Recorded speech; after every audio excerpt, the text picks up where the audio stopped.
I want to keep this very brief and take advice to heart from Lieutenant General Leahy about standing between you and your first drink of the day, presumably. I found this a very rich and highly informative day. I hope you did as well. We heard from and engaged with some of the senior-most leaders, focusing on the Australia-U.S. relationship and on the Asia region more generally, senior government leaders from both America and Australia, prominent business representatives. We've heard from current and retired military leaders as well, and some of our country's most respected policy experts. And for me, even more interestingly, I think we covered such a broad array of issues, which was precisely our intent, covering diplomacy, defense, education, innovation, energy, economics, investment and trade, and even addressing the opportunities in this most recent panel and the challenges of a rising Asia and particularly a rising China.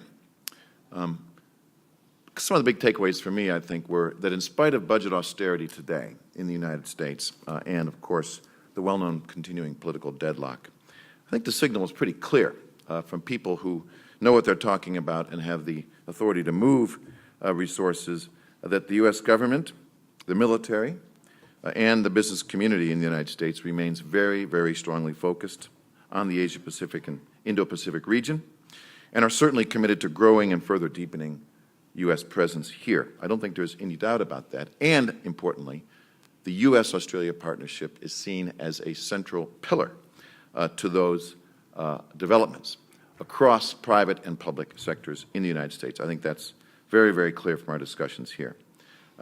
We also learned how the U.S.-Australia partnership, not just our governments, but our militaries and our businesses and our educational institutions are very, very well positioned today to take further advantage of the opportunities that await ahead.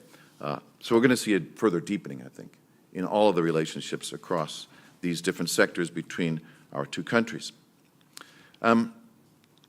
I have a number of other important takeaways, but I'm very, very mindful of the time. I don't think I'll go through them, but I think across that range of issues, not just in diplomacy, but on business questions, in relation to, for example, advanced manufacturing initiatives in the United States and their applicability here in Australia, and of course, in these last hour or so, good counsel, I think, from both American and Australian leaders about how the United States and Australia, but particularly how the United States needs to be wise and judicious in working with and dealing with a rising China, and how together Australia and the United States need to be smarter as we engage this very, very dynamic region. This has met, I think, and in many ways exceeded the goals we set for ourselves here for the conference. We certainly wanted to get that message delivered about the broad and the breadth and depth of this relationship going well beyond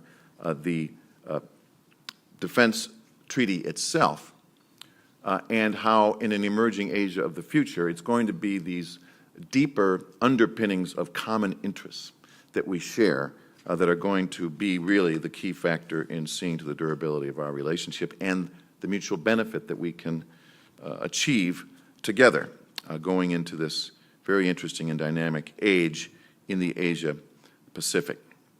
It very much meets, then, the goal of the Alliance 21 project and, more broadly, of the U.S. Studies Center, that we try to improve awareness and understanding of the United States and try to generate activities, thinking, relationships, which will strengthen the U.S.-Australia tie and generate mutually beneficial outcomes for our two countries going forward.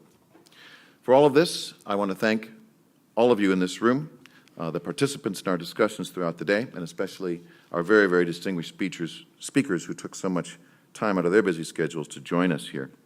I, of course, want to thank our very generous government and corporate sponsors. And last, and certainly not least, I want to extend my profound thanks to the Alliance 21 co-directors, Robert Hill and Jeff Garrett, and as well as the entire U.S. Studies Center team who've put in so much work to make all of this possible.